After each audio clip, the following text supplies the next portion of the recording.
The man, who had just woken up, did not notice that the television was reporting on an unknown virus similar to rabies that was sweeping across the globe. Those infected would lose their sanity and become aggressive. The public was urged to take precautions. Unaware of the news, he left his home as usual and noticed that there were more ambulances on the road than usual. When he went to the supermarket to buy groceries, he saw everyone frantically stocking up on supplies. David found it odd but didn't think much of it.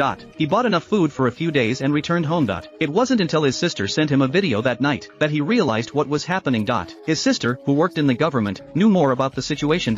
She said the virus was more severe than reported. The government had already established a safe zone on an island. She told her brother to come find her immediately, so they could go there together. Hearing how serious the situation was, David immediately booked a flight to leave, but while waiting in line to board, the ticketing system suddenly malfunctioned. Then he saw that all flights had been cancelled. His phone then received an emergency message. Due to the virus spreading too quickly, the country had imposed a full lockdown, and no one was allowed to enter or exit.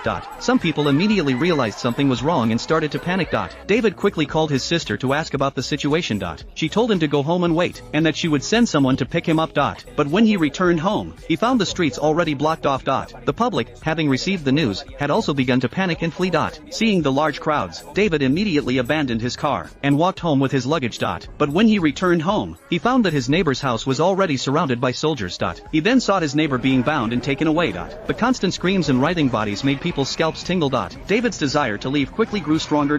But the next day, his sister brought bad news. The authorities planned to establish a quarantine zone to control the virus, and the military would soon forcibly evacuate everyone. However, the evacuation site was certainly far more dangerous than the safe zone. Therefore, his sister needed him to avoid the soldiers' searches as much as possible, and wait until the area was abandoned before coming to pick him up. Thinking that it would take a long time to wait for rescue, David immediately went to the supermarket to stock up on supplies, but found that the shelves had already been looted. He could only pick up some food scattered on the ground. Just as he was about to leave, he suddenly saw a police officer running over with his arm covered in blood. He then locked the supermarket door in panic. Before David could react, he saw a large crowd screaming and fleeing into the distance. Another police officer was instantly knocked to the ground by an infected person.